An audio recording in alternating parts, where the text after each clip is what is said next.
Hello student, कक्षा 9 की पाठ्यपुस्तक से आज हम एक नया पाठ पढ़ने जा रहे हैं जिसका नाम है कीचड़ का काव्य। और इस पाठ के लेखक है काका कालेलकर। काका कालेलकर का जन्म महाराष्ट्र के सातारा नगर में सन 1885 में हुआ।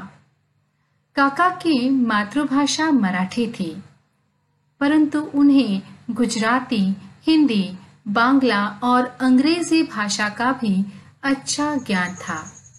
गांधी जी के साथ राष्ट्रभाषा प्रचार में जुड़ने के बाद काका हिंदी में लेखन करने लगे। आजादी के बाद काका जीवन भर गांधी जी के विचार और साहित्य के प्रचार प्रसार में जुड़े रहे। काका के लेखन की भाषा सरल, सरस, ओजस्वी और सारगर्भित है। इस ललित निबंध अर्थात कीचड़ का काव्य इस पाठ में काका ने कीचड़ की उपयोगिता का काव्यात्मक शैली में बखान अर्थात वर्णन किया है। काका कहते हैं कि हमें कीचड़ के गंदेपन पर नहीं, अपितु उसकी मानव और पशुओं तक के जीवन में उपयोगिता पर ध्यान देना चाहिए। उत्तर पूर्वी राज्यों में सबसे ज्यादा पैदा होने वाली फसल कीचड़ में ही उगती है। कीचड़ न होता तो क्या क्या न होता। मानव और पशु किन किन नियामतों से अर्थात उपहारों से वंचित रह जाते। इस निबंध से इस बात का पता चलता है और साथ ही साथ हम यह भी जानेंगे कि कीचड़ नफरत करने की वस्तु नहीं है, बल्कि श्रद्धा करने की, सम्मान करने के योग्य है। पाठ की शुरुआत में लेखक ने सुबह होने के पूर्व का वर्णन किया है, जिसे हम उषक काल कहते हैं। और इस उषक काल की बेला में, समय में उन्होंने उत्तरी दिशा की सुंदरता का वर्णन किया है, क्योंकि उत्तरी दिशा में हमें पता है कि सुबह सुबह ध्रुव तारा आसमान में चमकता है, परंतु कुछ ही समय बाद जैसे ही सूर्योदय होता है वह लुप्त हो जाता है, वो दिखाई नहीं देता है।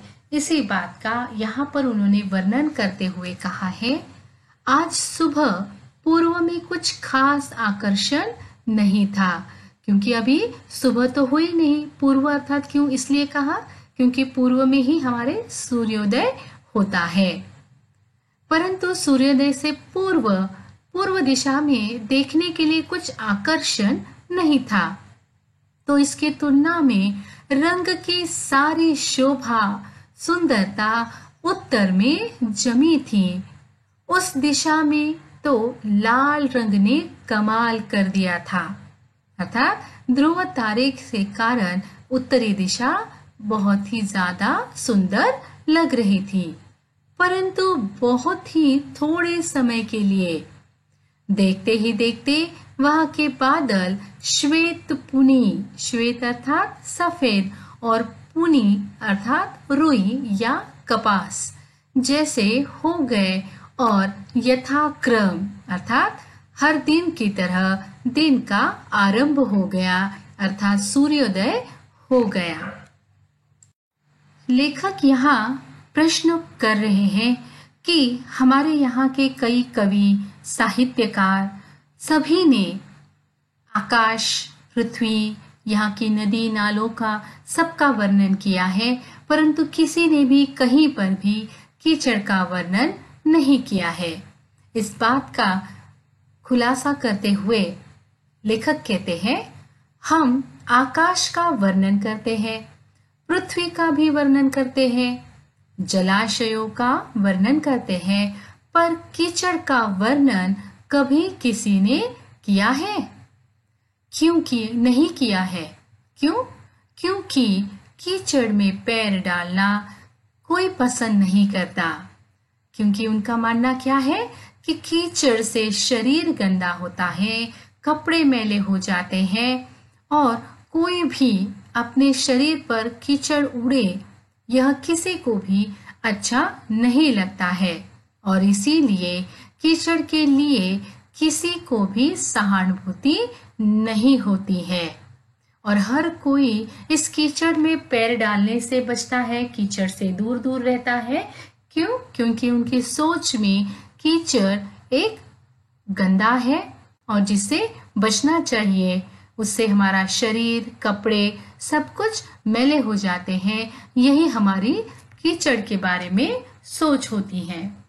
परंतु लेखक हमें यह समझा रहे हैं कि अगर हम निपक्ष होकर, मतलब किसी का भी पक्ष न लेते हुए सोचे तो कीचड़ में भी कम सौंदर्य नहीं हो है, यह बात बता रहे हैं।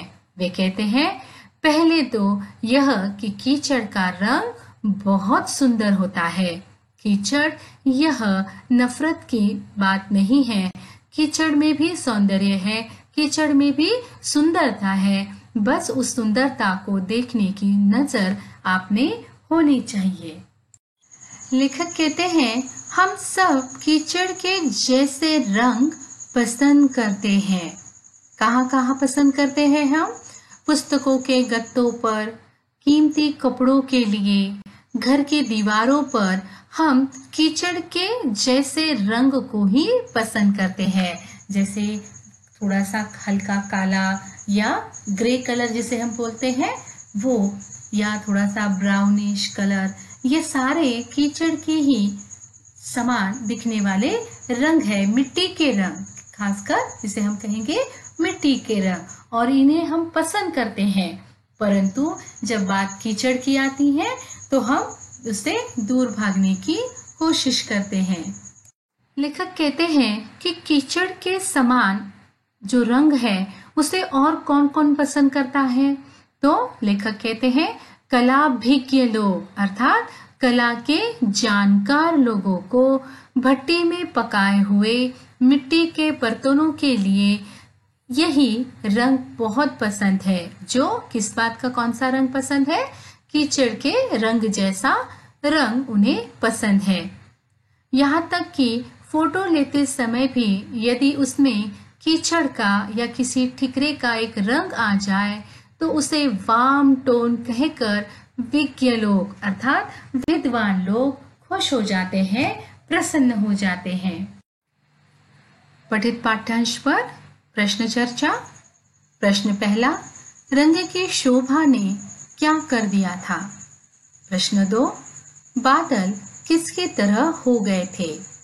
प्रश्न 3, लोग किन किन चीजों का वर्णन करते हैं?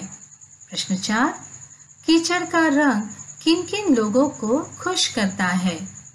प्रश्न 5, कीचड़ के प्रति किसी को सहानुभूति क्यों नहीं होती? आशा करती हूँ कि इन सारे प्रश्नों के उत्तर आप अच्छे से लिख पाएंगे। पाठ का अगला भाग हम आगे देखेंगे। तब तक के लिए धन्यवाद।